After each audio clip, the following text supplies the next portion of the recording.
Aujourd'hui dans le Bitcoin, on a eu notre gros breakout sur le RSI, mais cela a également causé en parallèle un triangle breakout comme on peut le voir ici. Et qu'est-ce qui s'est passé quand on a breakout ce triangle? Crypto qui est un peu la copie de Carl the Moon, regardez ça. Bitcoin is breaking, Ethereum is breaking, deux tweets à la suite avec ce triangle. Logiquement c'est un red flag. Et qu'est-ce qui s'est passé par la suite? Une sélection par la nature selon les règles de l'art. On va commencer par le 3 jours, ça commence à craindre un peu sur le moyen terme. On est en train de péter support à la baisse. C'est la deuxième bougie qu'on est en train de faire sous ce support qui maintenant devient résistance. Dans 15h52, deuxième clôture sous ce support et ensuite ça deviendra clairement une résistance. Et le prochain support, regardez ça, il serait ici autour des, en tout cas en 3 jours, autour des 23 500 $, 23 400. Les boules risquent de saigner et ceux sont MST puisque là si on descend environ 13% de chute, ça peut faire très très mal. Le dernier seul pseudo-espoir, c'est sur le RSI, puisqu'on est toujours sur ce support. On s'est toujours fait rejeter à la hausse sur ce support, et une fois plus, on est sur ce support. Et donc là, théoriquement, si on trouve un signe de force, c'est clairement un buy. Donc là, un petit rejet à la hausse, ça peut faire pas mal de pump.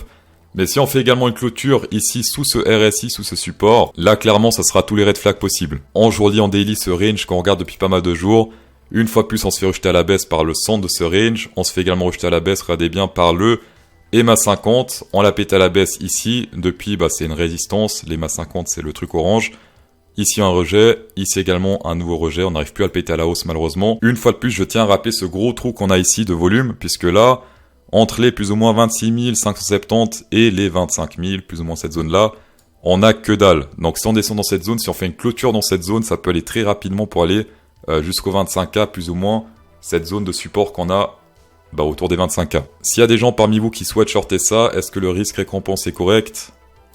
Plus ou moins ici.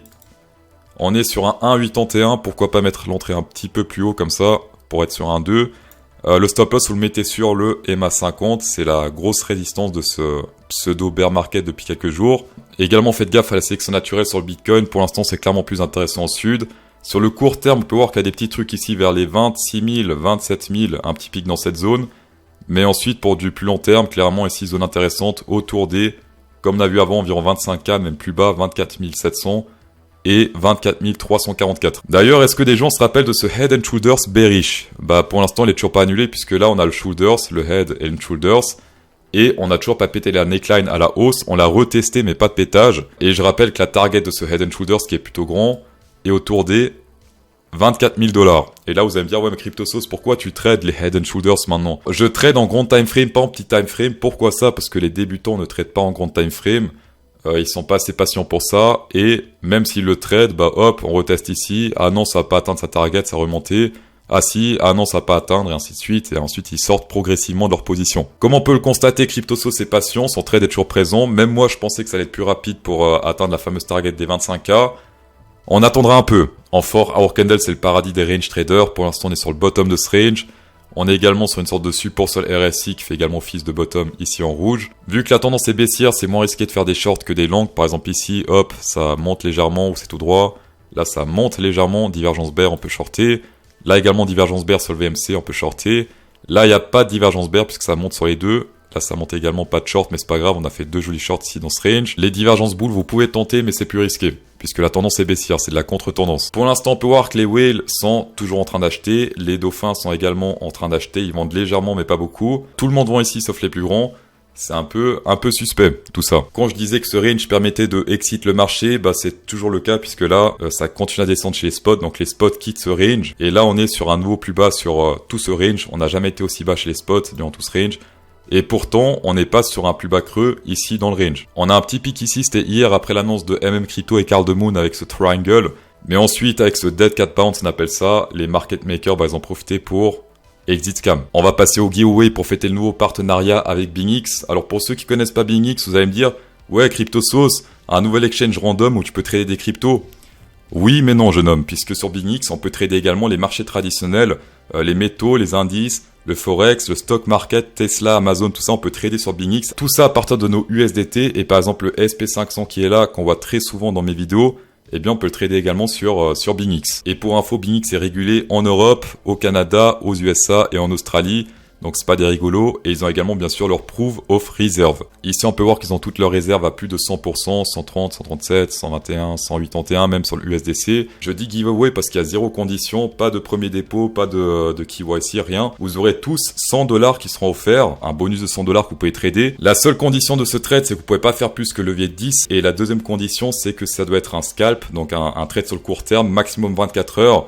Vous pouvez le fermer sous 24 heures ou bien il se fermera automatiquement 24 heures, c'est comme vous voulez. Le lien partenaire est en description, tapez dedans. Je vous tiendrai au courant dans les commentaires. Je mettrai un commentaire épinglé de combien de places il reste parce qu'il y a 100 places. Donc une fois qu'il y aura 101, bah, ce sera fini, vous recevrez tous les bonus. Et bien sûr, pour ceux qui viennent en retard, c'est pas très grave parce que vous aurez les bonus standards allant jusqu'à 5000 $.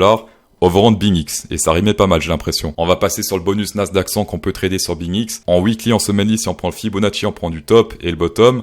On voit que pour l'instant, on est pile poil dans cette zone danger. Donc ça, c'est la zone du hasard où les choses se passent. On est également sur une très grosse résistance sur le RSI puisqu'il a pas mal de rejets à la hausse. Et maintenant, on rentre une fois plus dans cette zone. Sur le volume profile, on peut voir qu'on est dans la dernière zone de volume importante. Et là, si on se rejette à la baisse, le prochain gros support et surtout le très gros support se passe autour des, ici sur la zone jaune, 13 076 $. Donc si on se fait rejeter par le Fibonacci ici et également par le RSI, on peut tirer un nouveau Fibonacci à la hausse. Donc on prend ici ce bottom là et ce top là.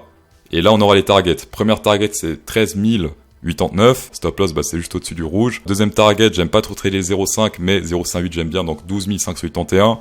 Et après, tout le reste, c'est du bonus. Sur le SP500, qu'on peut également trader sur BingX, on peut voir que ce bull flag ici, ce pseudo bull flag a breakout à la hausse, hop. Et qu'est-ce qu'on sait dans les bull flags? C'est qu'il y a pas mal de stop loss au bas du bull flag. D'accord? Donc ici, il y a pas mal de gens qui ont mis leur stop loss. Et donc, poche de liquidité dans cette zone.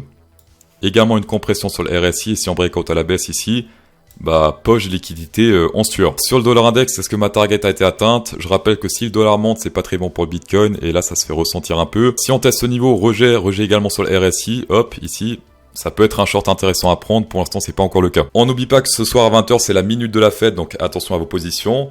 Dans tous les cas, merci d'avoir checké cette vidéo, c'est toujours un plaisir. Insérez un pouce bleu dans cette vidéo pour incrémenter encore plus le plaisir. Et bonne soirée.